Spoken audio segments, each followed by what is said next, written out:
This episode of the Cost of Living Abroad pod is brought to you by Awesome. Today's guest left a $10,000 a month corporate job at a Fortune 500 in New York City and reinvented himself as a digital nomad and YouTuber in Thailand. In just 3 years, Moxie Approved has grown an audience of over 70,000 with his comedic takes on Black American culture. He's a comedian, a creator, and a living reminder that you don't have to wait until retirement to take the leap and move to Southeast Asia. Stick around till the end because he gives his honest, unfiltered take on living in Bangkok, Thailand versus Da Nang, Vietnam, and which one wins out for Black American expats. Hey Moxie, what's up? I'm Evan. Welcome to the Cost of Living Abroad pod. Excited to have you here today. Talk to you about the whole thing, you know, why you left America, how you've ended up in Thailand and Vietnam, how you make money abroad, how much it costs to live abroad, all those sort of basics. What was the moment when you're like, I want out of America, or I'm going to leave America? It's funny because I worked for a Fortune 5 company, and I was going through a lot at the time in New York City as far as like the vaccine. Mm-hmm. Like they had a lot of these vaccine restrictions as far as getting a job. And New York City at the time, Eric Adams just got in the office, and it was to the point where you can't go to restaurants. You had to have proof of a vaccination. You know, let's just say that I didn't want to get vaccinated, so I was looking at a lot of alternatives, and I think it was Novavax. I believe that was the name. Thailand was one of the first countries to adopt Novavax, which was closer to a natural vaccination process. Mm-hmm. The Fortune 5 company said, if you can prove you went to another country and got the vaccination, then we'll let you stay. At the same time, while I was doing that, I had a friend that was a lawyer. You know, he's my friend. He totally did it for free. He was like, I'm just going to write you a letter. And he said, contact me if they don't accommodate you after this. So he wrote me a letter, like as he was representing me, but not real like, hey, we're going to sue you. It's just like, hey, this guy is a friend of mine. I've been knowing him for X amount of years. Here's my qualifications. This is who I am. And this is why my friend doesn't want to get with the jab. So the Fortune 5 company set up interview with me with HR, and we talked. To cut it even shorter, I had already booked a ticket to Thailand, and they said, because I was remote, mind you. I wasn't even in office. They was trying to make me get vaccinated as a remote worker. So they was like, don't worry about it. You know, after about a month of going back and forth. So I still had the ticket to Thailand. So I had a lot of vacation time at that period. So I said, fuck it, and I came out here anyway. And I was like, man, this is real cheap. At that particular time, I was making 10 grand a month. I'd never been overseas. This is my first time going overseas. The amount of, I guess you can say, anxiety that America can give someone like me, it was a nice break. You know what I mean? I don't even want to talk about the women, because that's another, that was like an extra caveat. I ended up staying in Thailand. I was only supposed to be there for 2 months. I ended up going back and forth for 6 months. And then I ended up moving there for 2.5 years. Damn. I found some YouTube creators where I found a lot of truth in it, like how to, scams, like just how to conduct yourself in Thailand. So I didn't arrive in Thailand not knowing anything. There was nothing I seen online I was able to captivate the feeling of me actually being there and seeing how it was. And no place is perfect. No place is perfect at all, but it is and was a good break from Americans. Quick heads up, if you're planning to work online or start a business abroad, Singapore is actually one of the best places in the world to do that, especially if you're a digital nomad, coach, consultant, or a YouTuber like either of us. That's where Awesome comes in. Awesome will help you register a legit business, set up your taxes and accounting, and stay compliant with zero stress. I use them personally for all my back-end accounting and incorporation services. Their dashboard is clean, their customer support is fast, and they make the boring stuff feel easy. Just use the QR code on screen right now or the link below in the description to get 16% off when you set up your business with Awesome. Whether you're freelancing or going full nomad CEO, Awesome makes your life simple, scalable, and legal wherever you and your business are. Coming from New York, your cost of living in New York versus your cost of living in Bangkok when you first set up shop there, It was great. I mean, I kind of still wish I worked for the Fortune 5 company, but they found out through analytics that, put it like this, make a long story short, they found out I was out in Thailand for too long. If Thailand had the same immigration rules they have now, I could have worked something out with them. But it's a big Fortune 500 company. They didn't really have a digital nomad visa there. So there was no way of them to equate me paying taxes to that company, and they didn't want to be responsible for that. So I had to go to, I still remained employed there for 2 months, and then and I went back to New York in the middle of it, and they was like, yeah, you're too much of a liability, but great working with you for the last 3 years. You know what I mean? Yeah. And I'm not a corporate guy. I had so much fun at that job, but I'm still not a corporate guy. So I just said, fuck it, I'm just gonna go back to Thailand. And at that time I had like 5,000 YouTube subs. And I was like, I could live for extremely less amount of money in Thailand than in New York. My rent, the lease happened to be up at it was like everything was equaling up, you know? So my rent was like $3,200, right? I had a ton of money in the bank. Then I had like stocks from that I accumulated from the job, you know? So I was like, you know what? I gave myself a plan. I was like, why not just go to Thailand and just focus on my page? You know what I mean? I'm already monetized. At that time, my name is Moxie, you know. At that time, I'm gonna say it was a lot. That was kind of a stupid decision because I could have went either way. You get what I'm saying? Like 100%. I was still kind of hyped about having 5,000 subs. But like now that I'm at like 70,000, I kind of look at that. It's just like, man, you were batshit crazy to do that. Like, you know what I mean? Like that took a lot of moxie to do it. But I think I was kind of delusional because I love Thailand so much. Yeah. And I was so delusional that it actually ended up working out. Yeah. You know what I mean?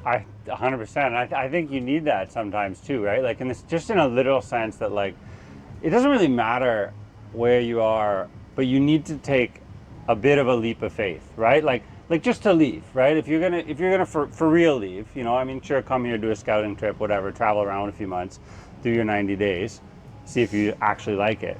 But like the first time when you're like, I'm gonna move to Southeast Asia, and like I'm not really planning on going back, right? Like some people like will be like, oh, all I need is $10,000. Some other people are gonna be like, 100,000 isn't enough. I need $1 million, right?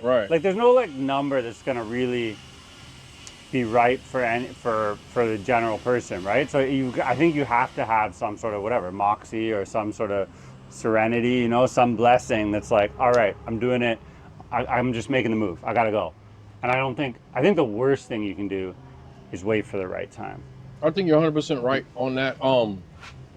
Put it like this: there's a couple times I could have just went back home and been extremely uncomfortable, but I look at it like this: I might have made a mistake.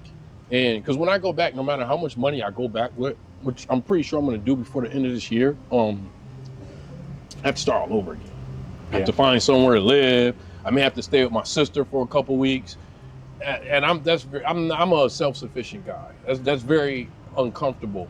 But at the end of the day, I'll get over it. I don't have any kids, so I'm not affecting anybody but myself, you know. And I can't say that I regretted that decision. Do I still wish I had the $10,000 a month job? Yeah, you know. But to be honest with you, if anything, I miss stand-up more than anything. I'm very good at stand-up. I was doing a lot of stand-up in New York, and the only thing that equates to that is everybody in stand-up is trying to get a popular online following, which I have now. So it all just worked out, you know what I mean? Yeah. Like, but I will say it's about time for me to go back, like, for good. About time. So you've been here for 3 years on and off. What's it cost you to live? Like, what's your average monthly, you know, rent, food and drink, going out? What's your sort of monthly bill look like when you're in Bangkok? Bangkok. Okay, I stayed in an area called ASO, and nice it is very nice. I had a pretty nice condo. To be honest with you, I was paying about $700 a month. Looking back, I probably could have got that down to $600 and $550. Right now, I'm pretty sure I could get that place for about $600 because the real estate market is pretty bad now. It all started with the earthquake. Yeah. So I would say around $500 to $600. If you're not willing to stay in ASOK and you want to live in like I lived in Bang Sue for a while, which is more close with the locals, you could probably get something real nice for $450, $500 a month. The food, you could probably get away with spending $7 to $10 a day. Transportation, I don't have a motorbike. I wouldn't recommend getting a motorbike out there. In Bangkok? No. Yeah. No. Not only is it driving crazy, but they have a lot of checkpoints and scams out there. Like, and they have public transit. And they have public transit. Yeah, that too. The subway system, though I think it's unfair, it's pretty easy to use. Like now they got a whole thing now where they have a different price for the Thai locals price. And for the foreigners. Like, and it's like, I'm not necessarily mad at them, but it's like I have to watch the news in my country and everybody arguing about that, because that's really what the tariffs are about. You know what I mean? And I don't want to get too political, but when it comes to immigration and tariffs, I totally agree with what they're doing, because I see what they're doing in these other countries, and it's like, why can't my country do that then? You know what I mean? Mm-hmm. Like, why do I have to go to another country? Because they sort of do that here also. You know what I mean? Where it's like, we're paying this and you pay that amount. Well, me personally, I'm afraid of doing any type of business in any, communist country, because that's another thing I learned. Well, I'm not even going to put it on politics. I'm going to say in another country, period, that if they don't have, not saying America's system is the best, but one thing I can say about my country, if it's on a sheet of paper, you have a chance. If it's a law or it's written out, you have a chance of fighting back. It may take money, may take some time, but you can take this shit to court. When you're in a country with a different type of system, they can say, even though it's on paper, they can say, well, I'm saying right now, we're not doing this. Like, they could be the judge, jury, and executor right then and there. Like, I got arrested in Bangkok for something online that is totally fine. Like, I didn't have my passport on me, and it says online, if you have a picture of your passport on you and a stamp, you're okay. I'm in Sukhumvit 11, and the guy asked me for my passport, and I pull out my phone, and I show him the stamp, and I show him, not enough, I need actual passport. Now, they know damn well we're not going around with our passports on. So I got arrested for that, and it's like, it's online, it says you can do that, And they kept me until I asked for the embassy. Then when I asked for the embassy, they made me sign paperwork saying that they didn't arrest me, and they didn't ask me for money. You see what I'm saying? Just a waste of my time. Oh, so they were trying to scam you for cash. They're trying to. There are certain countries where the rule of law is like, it's enforced, and usually it's strict, right? Like Singapore is strict as hell, and everyone knows that. And that's why a lot of people might not consider living in a place like Singapore. But the flip side is like, you put all the money in the world in Singapore, it's safe. It's not, you know what I mean? You start a business, you do that kind of stuff. How do you make money now? What's your business, your solo thing? I got sponsorships and all AdSense and sponsorship, all YouTube. I don't want to say I'm stuck out here. I'll use that. I'm kind of stuck out here because, like, I've gotten to the point where I'm more patriotic than I was. I will say that, living overseas, I'm more patriotic than I was, but I'm still not the biggest fan of America. But I love New York City. That's my favorite place in the world. I'd rather be in New York right now, at this moment, than Thailand, Philippines, or Vietnam. But like, YouTube, making anywhere from $1,500 to $6,000 a month, it fluctuates. But even at the top, that's not enough for New York City. No. I could go live upstate New York. I could probably go live in different places down south. But I'd rather be here than those places. You understand? Yes. So I've hired an editor now and all kind of other business stuff. So I'm giving myself another 6 months out here to scale my business and see if I can do 3 months in a row with sponsorships and AdSense where I'm making $6,000 or more, I'll be back by Christmas, Okay. But right now, business wise, and the amount of money I'm making, it just makes more sense to be out here than with the amount of money I'm making now. I wouldn't be able to survive in New York only if, and this is only by struggle. If I went and got 4 roommates in the middle of Manhattan, you know what I mean? And I'm past that. I'd rather be out here. Man. If you're like eating, there are places in the U.S. and Canada and the UK where you can find and live on whatever $2,000 a month, right? Right. But they're not any of the places I want to be. Right. There you go. There you go. Right. Right. Like, it's like, or you can like try and figure out a way to struggle in one of the cities or the places you do want to be on that amount of money, and it's a struggle. I think here, often that same amount of money gets you a real good quality of life, you know? And yeah, you're putting up with scams, you're putting up with some of the things we've talked about already. You're always going to be a guest or a foreigner. You're never going to be a local here. With Thailand and Vietnam, they have their ways of letting you know that, yeah, you'll never be a native or a local. I'm Vietnamese, you're American, you're Thai, I'm Thai, you're American. And I want to tell you what, I'm so fucking happy about that. Me not being the biggest fan of America, I can't say a positive part of me staying overseas. And I still don't owe my country anything. Mm-hmm. Like on paper, my country owes my folks. But I'm proud of my ancestors that had to unrightfully give up their life with free labor. Some of them lived their entire lives, never one day being free, for me to have privileges that they don't have in these countries. You see what I'm saying? 100%. So that never gets to me. I just want to say that I am glad, no offense to any of y'all watching, I'm glad I'm not Thai. I'm glad I'm not Vietnamese. Yeah, for sure. I'm glad I'm not African. I am American. What's your experience being a black man in Thailand and Vietnam? Because I know it's not the same experience that I have. It's not the same experience as whatever a 60-year-old wealthy European retiree who goes to Pattaya or who comes to here in Da Nang, or how have locals treated you differently because you're a black American? Thailand, if I did go through some discrepancies about race and color, it was almost unnoticeable. Anything that I went through there, and what I experienced, I don't never want to say none of this stuff can happen, but I can only go off of my experiences. Of course. Everything happened to me there off the fact that I wasn't Thai. Now, I will say this, and I don't have a victim mentality, so I never judge things off of one situation. When I told you earlier I got arrested in Bangkok for not having a passport, there was a whole bunch of white people over there that were foreigners, and they didn't talk to them at all. Me and another black guy, they took us to Lupini police station, and there was nothing but black Americans there, right? So I tried to turn my head to it. Talking to my other friends, what they were saying is the Africans over there, the Nigerians over there, they sell all kind of drugs. And this is the theory that we heard, is that they probably didn't pay the police over there, so they did a shakedown of everybody that looked like they can be African. So they're like racial profiling, right, presumably looking for a Nigerian, but West African guys. When they found out I was African or American, it still didn't switch. They still didn't care. They only cared when I started mentioning the embassy. That's when things started to change, you know? Yeah. But other than that, and that was one time in 2.5 years that I lived there.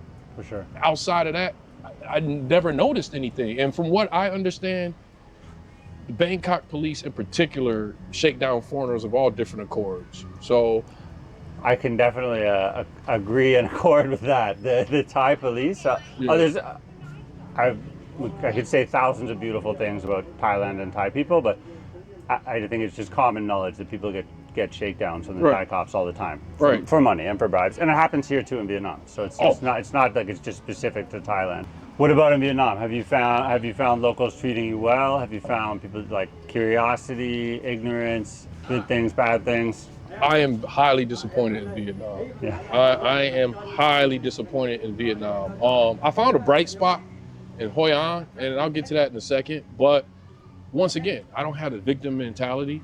It takes things to happen like 5 or 6 times for me to be like, okay, it's a problem here. You know what I mean? It's not a coincidence, it's a problem. It's a problem. Yeah. So it took me a while. It took me about 2 or 3 weeks in Ho Chi Minh and here in Da Nang. I started noticing I could arrive at a restaurant before Chinese folks and before white people, or a massage parlor before these folks, and somehow, some way, how am I always the last one to get serviced? You know what I mean? So then I don't want to I could have went off my own experiences, but I'm very AI based now. So I have my AI very personalized now, and I'm writing ChatGPT. It's like, look, I've been noticing this the last couple weeks, and I don't like going off the victim mentality. I feel like I'm being served here like after everybody. One time I asked a woman at a bar for a beer. The beer is literally right behind her. And it's like, you know, people over there like eating, white people. And she goes, you have to wait, right? I wait 5 minutes and she ain't moved. She ain't went over there with nobody else. I go try to say, just cancel this shit. Just cancel it. So I write all this to ChatGPT and it goes, no, you're not going crazy. It says Vietnam has a problem with colorism that extends from the colonization they went through with Europeans. The whole thing that we don't have to get into right now. I even did a live stream one time when I was on Boy Bien Street. Mm-hmm. The lady that sells the fucking hats and the wallet. It's a wallet. And she told me, she said, sir, can you please buy from me? Blah, blah, blah, blah. And I'm on live stream. And I'm like, you know, I'm kind of busy now. Yeah. And she says, please. And she broke it down. She says, in my country, people with color of your skin don't have money. But I think you have money. Can you please help me out? And you know what I did? I said, thank you for telling me that. Because we should be honest. She's being honest. And if I just tell people, like, I'm pretty sure people watching this, it's going to be somebody, I don't know why there's people out there that's just like, how can I say this? That's like jealous of your confliction. And it's like, look, no one wants to go through this shit. Yeah. The fuck is wrong with you? Nobody wants to go through this shit, but they like, oh, you got the victim mentality. Yeah, and it's like, I ain't gonna get into that. But by her saying that to me, nobody else can tell me anything. I done got it from ChatGPT and I have it from an actual native. Yeah. And I just add this because I don't want to come off as an asshole. I'm a very humble guy. I don't like it because what it's based on, it takes my humility away. Because the way I feel about it is, man, these people, no offense, but it's like these people are fucking poor. And it's like, you're looking at me, my skin color, and because of my skin color, I'm a peasant. When if we're gonna go down, in my savings, I probably got more than some of these people make their entire life. Of course, yeah. So if we're looking at people based on that, how am I supposed to, not my theory, but their theory? If I take your theory and apply it to you, how am I supposed to treat you? You see? Yeah. And I don't like that. That's why I say I'm highly disappointed in it. Status accorded to money here is really, really strong, right? And so like the idea being, if there are stereotypes or generalizations about money, right? I.e. like, if the stereotype is that like a white guy is gonna have money, or Korean. You know, like Koreans are the biggest tourism market for Vietnam. They're the biggest group of expats who live here. And the general idea is like, Koreans are supposed to be like wealthier, paler, handsomer, cooler than Viets, right? Right. And so they get like the treatment here. Only from my experience and what I know here, that kind of colorism is really strong in Vietnam too, right? Like really like, you know, like, and people are like skin bleaching the shit out of themselves, man. Holy fuck. Very, very true. I have yet to find a country on paper or with personal experience that's like that hasn't went through European colonization. Mm-hmm. Not one. Yeah. Not one. If I hear from a lot of blacks, like what I've heard about Italy, like what I've heard about China, what I heard about all these places, I don't ever want to go there. I don't want to go there and spend my money. I don't want to go there. I'll take your word for it, because if I go through something there, I feel like it's going to be partially my fault, because people are told, I've had enough people tell me, like, it's like this and it's like that. And then I also don't want to start being disrespectful toward those people, because you never know. You don't want to shut yourself up toward business and all that. But one thing about me, if I go through a lot from a certain group of people, after a while, I'll start looking at them a certain type of way. And I don't feel no inferiority amongst those folks. It's like, hey, y'all like this, and you know, my folks are like this. I don't give a fuck what Hollywood tells you. I don't feel like you're better than me. You see what I'm saying? So I just rather not get into that. I just rather hear other people's horrible stories about another country. Okay, I've heard a lot about China. I don't want to go there. I think it's good for everyone, whether it's after high school or even in your adult years, to go and not just visit, go and live overseas for 1 year. I'm not saying like do a whole decade, but 1 year, it'll open your eyes to a lot. Absolutely. Like, it'll make you, your thinking will change. Like, you know, I thought I understood a lot, and I thought I understood. Yeah, we both Buffalo Bills fans, man. Go Bills. Yeah. Hey. Let's go Buffalo. Okay, yeah, so brief story. We met because Moxie saw my hat, a different Bills hat, but he saw my Bills hat and called me out. So I brought you a hat, Moxie. Oh yeah. Hold on, let me see if I can rock it. Yeah. I might have to rock it a different type of way. That's it. Around the world, right? And this people always say to you, how am I going to make friends in this side of the world? Well, you know, just like that, right? Like, here we go. Hey, I think I can make it work. Oh yeah, man. Oh, I made it work. I didn't know I could rock it. I love it. All right, Moxie, I appreciate you. Thank you for coming on. I appreciate you, man. It's been great to hear your story, hear everything about it. All the links, everything to his socials, how you can see his work, see his videos, his YouTubes, etc. is going to be linked in the description and on the screen. And one more thing. If you also want to turn your experience in Southeast Asia into a real profitable business, scan this QR code on the screen or use the link in the description below to sign up for incorporation and accounting services with Awesome in Singapore right now.